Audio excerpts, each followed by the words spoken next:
आकाश की आज पहली रात थी।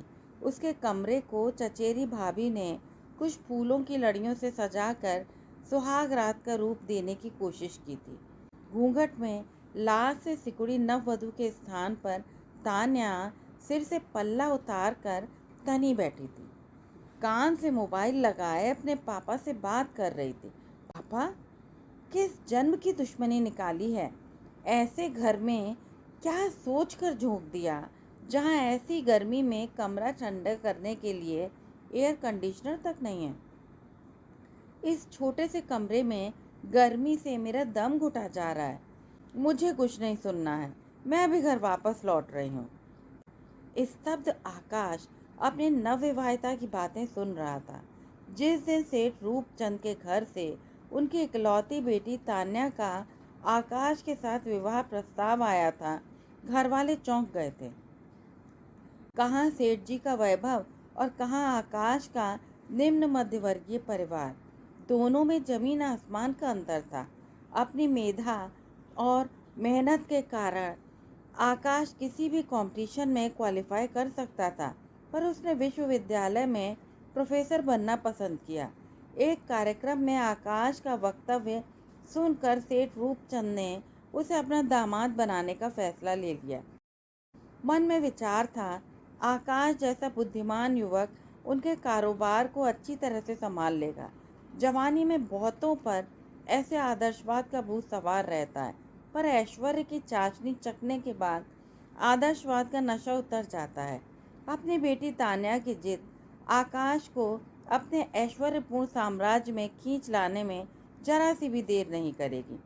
आकाश ने माँ के सामने अपनी शंका व्यक्त की थी।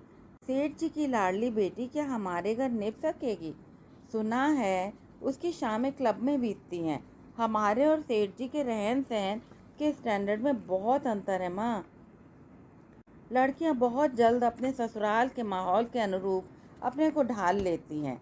वैसे भी सेठ जी ने कहा है तान्या के साथ उसकी मदद करने के लिए एक दाई आएगी। हमारे घर में उसे कौन सा चूल्हा चौका देखना है? माँ ने अपनी दलील पेश की थी। निश्चय ही माँ के मन में सेठ जी के घर से आने वाली धनराशि से दोनों अनब्याही बेटियों का ब्याह निपटाने का स्वप्न था। थोड़ी देर में आकाश के मोबाइल पर सेठ जी का फ़ोन आया था। आकाश बेटा, कार पहुंच रही है। एक वीक के लिए तुम दोनों के लिए होटल मौर्या में बुकिंग करा दी है। तब तक तुम्हारे घर के मेहमान भी विदा हो जाएंगे। नहीं पापा जी, एक रात की तो बात मानी जा सकती है, पर अपना घर और दूर से आए रिश्तेदारों को छोड़कर एक वीक तक मेरा होटल में रहना पॉसिबल नहीं होगा। मुझे माफ़ करें। होटल जा रही हूँ। देख लिया आपने अपनी पसंद। आपके आकाश से तो 1000 गुना ज़्यादा अच्छा कोई भी होता जो मुझे पलकों पर बैठा कर रखता। आप जो इन लोगों को लाखों की थैली देने की सोच रहे हैं उसे दबा कर बैठेंगे, पर मेरे लिए कमरे में एक एसी तक नहीं लगवा सके। तान्या, मैं मानता हूँ तुम्हें इस घर में वो सुविधाएं नहीं मिल सकी जिनकी तुम्हें आदत है, पर 1-2 दिन में मैं एसी भी लगवा दूंगा और कोशिश करूंगा तुम्हें कोई तकलीफ ना हो। तुम्हें अपनी औकात देखकर मुझसे शादी करने की हिम्मत करनी चाहिए थी। 2 दिन में क्या जादू से सब हो जाएगा? अभी पापा तुम्हारी माँ से बात कर रहे हैं। अगर तुम्हारी माँ नहीं मानी तो तुम यहीं रहना, पर मुझसे इस घुटन वाले कमरे में मरने के लिए नहीं रहना है। थोड़ी ही देर में आकाश की माँ ने दरवाजे पर दस्तक दी थी। बाहर माँ निरीह सी खड़ी थी। आकाश बेटा, तुम बहू के साथ होटल चले जाओ। यहाँ बहुत गर्मी है। सुबह जल्दी आ जाना। कुछ रस्में की जानी हैं। रात में फिर चले जाना। काश आज तेरे पापा होते। माँ का गला भर आया। माँ की बात खत्म होते ही तान्या खड़ी हो गई। विवश आकाश को उसके साथ जाना ही पड़ा।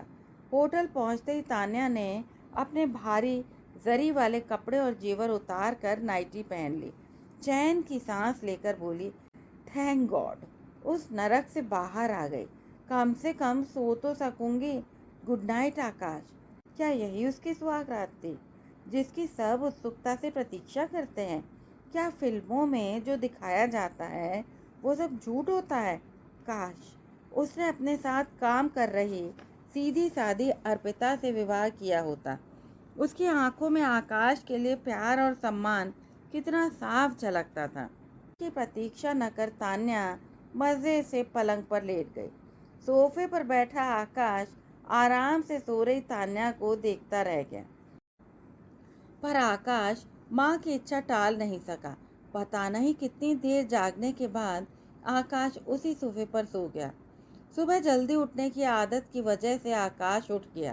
तान्या के जागने की कुछ देर प्रतीक्षा करने के बाद आकाश ने तान्या को जगाना चाहा था। हल्के से उसे छूकर प्यार से कहा, तान्या सवेरा हो गया है, क्या बैटरी मंगवाऊं? ओ जावेद, सोने दो, क्यों परेशान कर रहे हो?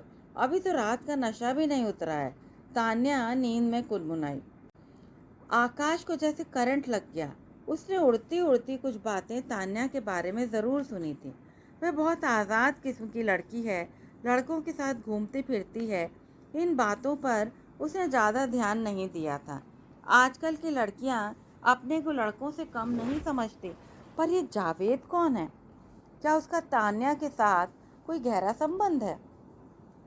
अचानक जैसे चैतन्य होकर जम्हाई लेती तान्या उठ बैठी। गुड मॉर्निंग आकाश, ऐसे शानदार होटल में तो पहली बार सोए होंगे। अच्छी नींद आई होगी। स्वर में व्यंग स्पष्ट था। एक बात बता दूं, अपने घर से ज़्यादा अच्छी और शानदार जगह मुझे कोई नहीं लग सकती। अब हमें घर चलना है, वहाँ हमारा इंतज़ार हो रहा होगा। बाय द वे, ये जावेद साहब कौन है? जावेद मेरा अच्छा दोस्त है। मेरी समझ में नहीं आता तुम्हारे घर में पसंद करने लायक है ही क्या? तुम जैसे मिडिल क्लास वालों की यही मानसिकता होती है, दुख में जीना और उसी दुख में छोटी छोटी खुशियाँ पाकर खुश हो लेना। अब मेरी वजह से तुम्हें एक ऐसा संसार देखने को मिलेगा कि घर वापस आना ही भूल जाओगे। ये दावा है मेरा आकाश। शायद है जावेद के साथ बात सच होती, पर मैं अपने को पहचानता हूँ तान्या। अगर चाहता तो कौन सा जॉब नहीं पा सकता था, पर मैं नई पीढ़ी को सही दिशा देना चाहता हूँ, इसीलिए मास्टर बन गए। ठीक कह रहे हो जावेद, जिंदगी का पूरा लुत्फ उठाना जानता है। सच्चाई तो यह है कि मेरे साथ शादी करके तुम्हें वो सब मिल जाएगा जिसका तुमने सपना भी नहीं देखा होगा मास्टर जी। व्यंग से तान्या ने आकाश से कहा, इतनी मेहनत से जो कुछ मुझे मिला है उससे ज़्यादा की चाह नहीं है तान्या। क्या मिला है तुम्हें जिससे संतुष्ट हो? जितनी सैलरी तुम्हें मिलती होगी उससे ज़्यादा मेरे पापा के अंडर काम करने वाले पाते हैं। कम से कम वो अपने घर में सुविधा के सभी साधन रखने में समर्थ हैं। एक तुम्हारा घर है जहाँ एक रात भी कोई आराम से सो नहीं सकता। आकाश के घर से फ़ोन था। उन दोनों का चाय और नाश्ते के लिए इंतज़ार हो रहा था। पहले ब्रेकफास्ट का ऑर्डर दे दो। मुझे तुम्हारे घर की तली हुई बासी मठरी लड्डू वगैरह का ब्रेकफास्ट हजम नहीं होगा। मेरे लिए ऑमलेट और टोस्ट के साथ ऑरेंज जूस चलेगा। तुम अपने लिए जो चाहे मंगा लो। पेमेंट पापा करेंगे। तुम्हें परेशान होने की ज़रूरत नहीं है। आक्रोश से आकाश की नसें खींचने लगी। कितनी बड़ी गलती के वे सब शिकार बन गए। काश उसने पहले ही तान्या से सीधी बात कर ली होती। वह तान्या से मिला ज़रूर था, पर उसके पापा ने उन्हें अकेले में बात करने का समय ही कहाँ दिया था। उनके साथ तान्या भी कितनी भोली बनी बैठी थी। उसकी असलियत तो अब सामने आई है। बेमन से तान्या के ब्रेकफास्ट फास्ट का ऑर्डर देकर घर फ़ोन कर दिया। वे लोग उनकी प्रतीक्षा न करें, उन्हें आने में कुछ देर हो जाएगी। काफ़ी देर से घर पहुँचे आकाश की बहनें और भाभी खिंचाई करने से नहीं चूकी। वाह भैया, पहले ही दिन हमसे भाभी के साथ चाय पीने का मौका छीन लिया। हमने उनके लिए कितना अच्छा नाश्ता बनवाया था। छोटी बहन कविता ने शिकायत की। अरे कविता, अब तेरे भैया को तान्या के साथ चाय का ज़्यादा मज़ा आएगा। क्यों देवर जी, ठीक कह रही हूँ ना? चचेरी भाभी ने चुटकी ली। अचानक आकाश की नज़र कमरे में चल रहे पोर्टेबल एयर कंडीशनर पर पड़ी। माँ से पूछा, माँ ये एयर कंडीशनर कहाँ से आया?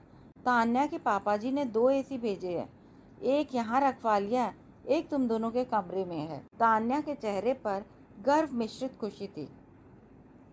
देखो आकाश, मेरे पापा को मेरा कितना ख्याल है। वे जानते हैं इस गर्मी में बिना एसी के मैं पागल हो जाती, इसलिए उसे अपने बेडरूम में ले आए। अगर अभी तान्या के पापा को फ़ोन कर दूं तो समझ सकते हो क्या अंजाम होगा। आकाश ने तेज आवाज़ में कहा, सॉरी, ये पॉसिबल नहीं होगा। पापा ने एक वीक की एडवांस बुकिंग कराई है, इतना पैसा वेस्ट तो नहीं किया जा सकता, बहुत महंगा होटल है। तान्या ने निसंकोच कह दिया। सबके चेहरों के भाव बदल गए। आकाश की मुंहफट बुआ ने साफ साफ कहा, ठीक ही तो कहती है बहू, भाई इतने बड़े घर की बेटी को हमारा ये छोटा सा घर भला कैसे रह पाएगा। अच्छा होता आकाश के ससुर जी ने एक बंगला भी दे दिया होता तो उनकी लाडली बेटी को इतनी तकलीफ तो ना उठानी पड़ती। पापा के लिए ये कोई बड़ी बात नहीं है, उन्होंने अभी भी कुछ कम नहीं दिया है, मांग लेते तो बंगला भी दे देते, तान्या ने तपाक से कहा। चेहरे पर आक्रोश साफ झलक रहा था। तान्या प्लीज शांत रहो, बुआ जी ने हंसी में कहा है। आकाश के शब्दों में शर्मिंदगी थी।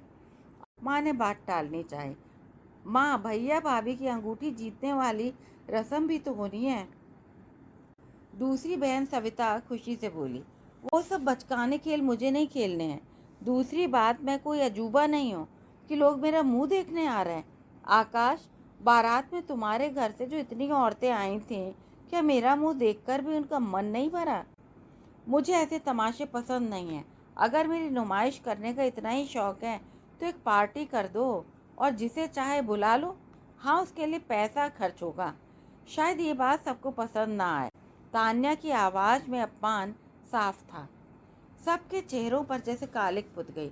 आकाश ने समझ लिया कि ये शादी उसकी ज़िंदगी की सबसे बड़ी हार थी। अपना अपमान तो सह ले, पर सारे रिश्तेदारों के सामने तान्या की कही अपमानजनक बातें कैसे सहे। वैसे भी जावेद का नाम उसके दिमाग में कांटे की तरह चुभ रहा था। किसी तरह अपने को संयत रख उसने माहौल को हल्का करने के लिए कविता से कहा, क्यों कविता, अपनी भाभी के लिए कौन सा स्पेशल नाश्ता बनाया है? मुझे नहीं देखी। अभी लाई भैया। कविता का मुंह चमक गया। ठीक है, तुम अपना मनपसंद तला हुआ नाश्ता करो। वैसे भी तुम्हें भला 5 स्टार होटल का ब्रेकफास्ट कैसे पसंद आएगा? मैं थकी हुई हूँ, कुछ देर रूम में आराम करना चाहूँगी। प्लीज़ मुझे कोई डिस्टर्ब ना करे। बिना किसी की परवाह किए तान्या उठकर चली गई। बड़े घर की इकलौती बेटी है। माँ का साया बचपन में ही सिर से उठ गया। उसे ऐसे तौर तरीके समझाने वाला कौन था? बाप के दुलार में पली बड़ी है, कुछ दिनों में सब सीख लेगी। इतना होने पर भी माँ ने तान्या के पक्ष में दलील देनी चाही। तुम धन्य हो भाभी, ऐसी बहू की तरफदारी तुम ही कर सकती हो, या शायद ये उसके घर से आए पैसे बोल रहे हैं। आकाश की माँ की बात पर बुआ ने कहा। कुछ देर बाद आकाश तान्या के पास गया था। तान्या फ़ोन पर किसी से बात कर रही थी। क्या बताऊँ, ये लोग तो अजायब घर में रखने लायक हैं। अगर पापा की रिक्वेस्ट का ख्याल ना होता तो अभी इसी वक्त घर को छोड़कर तुम्हारे पास पहुंच जाती। आकाश तो एकदम इसी घर के रंग में रंगा हुआ है, अपनी छोटी सी नौकरी में खुश है। वह क्या जाने असली ज़िंदगी किसे कहते हैं। खैर, मैं कल क्लब आऊँगी। Okay, bye. लगता है तुम्हारी थकान दूर हो गई। किससे बात कर रही थी? आकाश ने हल्के से पूछा। ये बताना मैं ज़रूरी नहीं समझती। अपनी पर्सनल मैटर में किसी की भी दखलंदाजी पसंद नहीं कर सकती। तान्या ने नाराज़गी से कहा, मैं तुम्हारा पति हूँ तान्या। पति पत्नी के बीच कोई भी बात पर्सनल कैसे हो सकती है? I don't care. तुम क्या सोचते हो? प्लीज़ मुझे अकेला छोड़ दो। एक रिक्वेस्ट है, रिश्तेदारों के सामने प्लीज़ कोई ऐसी बात मत कहो जिससे माँ या किसी और का अपमान हो। देखो, आज माँ के सम्मान का प्रश्न है। आज शाम जो औरतें तुमसे मिलने आ रही हैं उन्हें माँ ने बुलाया है। वह चाहती हैं उनकी सुंदर बहू की सब प्रशंसा करें। क्या थोड़ी देर के लिए तुम उनके सामने नहीं बैठ सकती? आकाश ने मीठे स्वर में अनुनय की। ठीक है, पर एक मेरी भी शर्त है। मैं देहाती औरतों की तरह घूंघट नहीं डालूंगी, ना ही किसी फिल्मी स्टाइल में किसी के पाँव टच करूंगी। इसके बदले में तुम्हें कल मेरे साथ क्लब चलना होगा। अरे मुझे मंजूर है, मैं माँ को तुम्हारी शर्तें बता दूंगा। आकाश आशान्वित था। शाम को परिवार वाले डरे हुए थे, तान्या न जाने क्या तमाशा कर दे। 2 ही दिनों में उसके स्वभाव से सब परिचित हो गए थे। बहनों का भाभी के साथ हंसी मजाक करने का उत्साह तान्या ने अपने रूखे शब्दों से समाप्त कर दिया था। उनके तान्या के कमरे में प्रवेश करते ही वो झुंझला उठी, नाराजगी से कहा, क्या तुम मैनर्स नहीं जानती? बिना इजाज़त लिए मेरे रूम में आना बैड मैनर्स हैं। वैसे भी मुझे आराम करना है, बेकार की बातों के लिए मेरे पास वक्त नहीं है। शाम को मुंह दिखाई की रस्म के लिए आई स्त्रियों को तान्या का घूंघट उठाने की ज़रूरत ही नहीं पड़ी। माँ ने बात बनाई थी, इतनी गर्मी में बहू से घूंघट न करने के लिए उसी ने कहा था। गनीमत यही थी, उपहार लेते हुए उसने हाथ जोड़कर नमस्ते कर ली थी। उसके जाने के बाद माँ ने तान्या को मेहमान स्त्रियों के उपहार देने चाहे, पर उसने उपेक्षा से कह दिया, इन छोटे मोटे बेकार के उपहारों का मैं क्या करूँगी?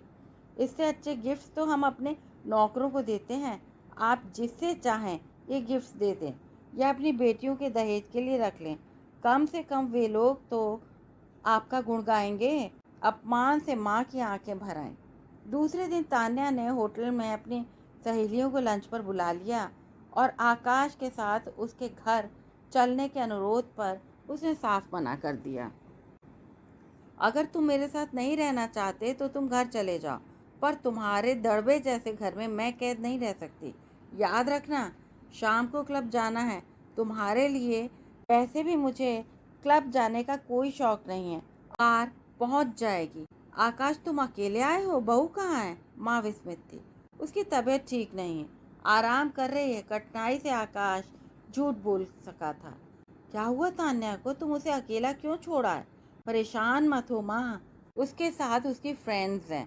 शाम को आकाश अपनी अच्छी सी शर्ट पैंट पहनकर तैयार था। कार पहुंचते ही उसने माँ से कहा, तान्या के मित्रों ने क्लब में उनके लिए पार्टी रखी है, उसे भी जाना है। होटल पहुंचे आकाश को देखते ही तान्या का पारा चढ़ गया। ये क्या पहना है? तुम्हें इतना भी नहीं पता क्लब में कैसे कपड़े पहने जाते हैं? अगर तुम्हारे पास अपना सूट नहीं है तो मेरे पापा ने शादी में जो सूट दिया है वही पहन आते। इतनी गर्मी में मैं सूट नहीं पहन सकता। अच्छा, तो तुम अकेली ही चली जाओ।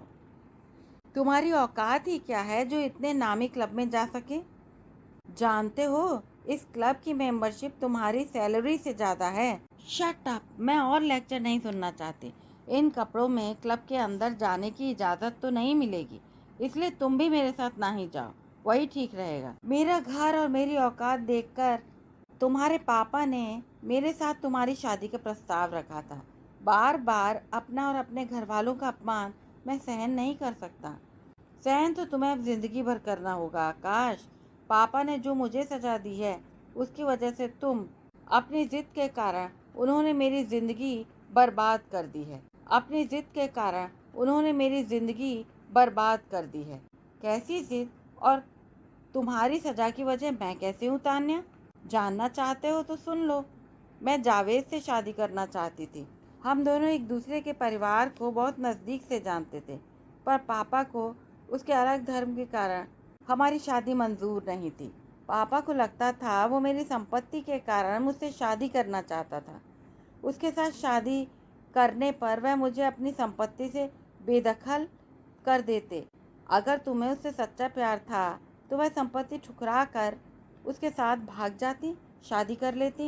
ये कहना बड़ा आसान है, पर बिना धन के तुम्हारी तरह गरीबी की ज़िंदगी बिताना आसान नहीं होता। तुमने वैभव का सुख जाना ही कहाँ है, वरना ऐसा नहीं कहते। मैं आज तक अपने को दुनिया का सबसे धनी इंसान समझता हूँ। असली सुख परिवार में खुशी और परिवारीजनों के बीच आपसी प्यार होता है, जो शायद तुम्हें नसीब नहीं हुआ। शट अप, मैं और लेक्चर नहीं सुनना चाहती। इन कपड़ों में क्लब के अंदर जाने की इजाज़त तो नहीं मिलेगी, इसलिए तुम भी मेरे साथ ना ही जाओ, वही ठीक रहेगा। वैसे भी वहाँ शहर के नामी नामी लोग आते हैं, तुम्हें उनके साथ इंट्रोड्यूस कराने में मुझे शर्म आएगी। तुम कभी कंफर्टेबल फील नहीं करोगे। जावेद और मेरे फ्रेंड्स को देखकर तुम्हें इन्फ्योरिटी कॉम्प्लेक्स हो सकता है। स्तब्ध आकाश सोचने लगा, तान्या नहीं जानती उसके कितने स्टूडेंट्स आईएएस जैसे ऊंचे पदों पर हैं और आज भी मिलने पर उसके पांव छूते हैं, उसे लोग आदर से देखते हैं। तान्या से शादी एक गलती है। अपनी माँ की विवशता, बहनों का अपमान, अपना तिरस्कार वो क्यों सहे? वह समझ गया कि सेठ जी ने अपनी बिगड़ी हुई बेटी के लिए उसे क्यों चुना है। इन दिनों उसने और उसके पिता ने क्या नहीं सहा। कौन कहता है पति ही पत्नी को कष्ट पहुंचाती है? क्या तान्या जैसी पत्नियां पति को असह्य पीड़ा नहीं पहुंचाती? वह जानता है उसके घर में तलाक को आसानी से स्वीकार नहीं किया जाता। माँ बेटियों की शादी का हवाला देकर उसके तलाक के पूरे पैसे ले लेंगे। अपनी माँ की विवशता, बहनों का अपमान, अपना तिरस्कार वो क्यों सहे? वह समझ गया सेठ जी ने अपनी बिगड़ी हुई बेटी के लिए उसे क्यों चुना है। मध्य वर्गीय परिवार की दो दो बेटियों का विवाह करने के लिए धन चाहिए।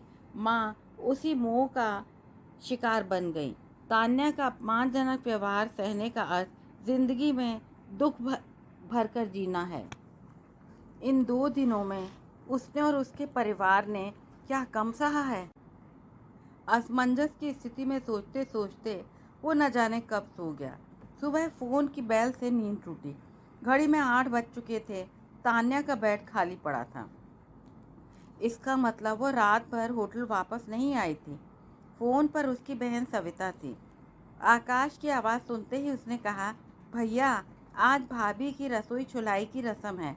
कल सब रिश्तेदार वापस जा रहे हैं। भाभी को बस कलछुल भर छूनी है। प्लीज़ आप जल्दी आ जाइए। सॉरी, अभी मैं आने की हालत में नहीं हूँ, शाम को पहुँच जाऊँगी। बात ख़त्म करते ही फ़ोन काट दिया गया। इंक्वायरी से फ़ोन करने के स्थान से पता लेकर आकाश जावेद के घर पहुँच गया। दरवाज़ा जावेद ने ही खोला था। तान्या कहाँ है? जवाब की परवाह न कर आकाश जावेद के बेडरूम में पहुँच गया। अस्त व्यस्त कपड़ों में तान्या बेड पर बेहोश सी पड़ी थी। पीछे से आए जावेद ने माफ़ी सी मांगते हुए कहा, माफ़ कीजिएगा, रात तान्या ने ज़्यादा ही पैक्स ले लिए थे। उस हालत में उसे होटल ले जाना पॉसिबल नहीं था, इसलिए इसलिए उसे अपने बेडरूम में ले आए। अगर अभी तान्या के पापा को फ़ोन कर दूं तो समझ सकते हो क्या अंजाम होगा। आकाश ने तेज आवाज़ में कहा, खुदा के लिए ऐसा मत कीजिएगा, वह तान्या को जिंदा नहीं छोड़ेंगे। मैं सच कह रहा हूँ, मैंने कोई गलत काम नहीं किया। वादा करता हूँ आगे भी ऐसी गलती नहीं होगी। तेज आवाज़ों से तान्या ने की नींद की खुमारी टूटी। आकाश को देखते ही चीख सी पड़ी, तुम यहाँ क्या कर रहे हो? मेरी जासूसी करते शर्म नहीं आती? रात भर गायब पत्नी को ढूंढना जासूसी नहीं है। बहुत हो गया, अब सीधे सीधे वापस चलो, वरना तुम्हारे पापा को बुलाना पड़ेगा। खबरदार, जो पापा को बुलाया। दूसरी बात, मुझे कभी ऐसे धमकाने की कोशिश भी मत करना। याद रखो, मैं तुम्हारी गुलाम नहीं हूँ। मेरा जो चीज़ चाहेगा करूँगी। Tanya please don't create a scene. Akash तुम्हारे लिए परेशान थे, तुम्हें लेने आए हैं। अब तुम्हें जाना ही चाहिए। आज सवेरे से हमारा घर में इंतज़ार हो रहा है। तुम्हारी रसोई छुलाई की रस्म की जानी है। तुम्हें बस कुछ देर के लिए किचन में जाना है। खीर या हलवे की कड़छुल छूनी भर है। क्या तुम्हारा दिमाग ठीक है? इस गर्मी में क्या किचन में जाकर मुझे मरना है? अच्छा, कहीं ऐसा तो नहीं कि किचन में मुझे जला कर किसी दूसरी औरत से शादी कर लो और दहेज लेने की सोच रहे हो? क्या बकवास कर रही हो? ऐसी ओछी बात हम सोच भी नहीं सकते। ये हमारे घर की एक रस्म है। सारे रिश्तेदार नई बहू के हाथ से बनी मीठी खीर आदि खाकर बहू को आशीर्वाद के साथ कुछ उपहार देते हैं। अब तैयार हो जाओ। नो वे, मैं किसी हालत में किचन तो छोड़ो, तुम्हारे घर भी नहीं जाऊंगी। ऐसे अपमानजनक शब्द कहने की तुम्हारी हिम्मत कैसे हुई? याद रखो, मैं शहर के नामी सेठ रूपचंद की बेटी हूँ। आज तक किसी की मजाल नहीं हुई जो मेरे सामने मुंह भी खोल सके। पापा का एक फ़ोन तुम्हें जेल पहुँचवा देगा। एक बात तुम भी समझ लो, मेरे साथ शादी का प्रस्ताव लेकर तुम्हारे नामी पापा सेठ रूपचंद आए थे। उन्होंने मुझ में कुछ तो देखा होगा, तभी लाडली बेटी मुझे सौंपी है। मुझे तो मेरे सम्मान की सोचो। मेरे रिश्तेदार दूर दूर से आए हैं, उन्हें विदा करने जाना तो हमारा फर्ज है। वो तुम्हारे रिश्तेदार हैं, तुम उनसे मिलो, मुझे किसी से कुछ लेना देना नहीं है। अब अपना लेक्चर बंद करो, मेरा सिर दर्द से फटा जा रहा है। तकिए में सिर गड़ा कर तान्या लेट गई।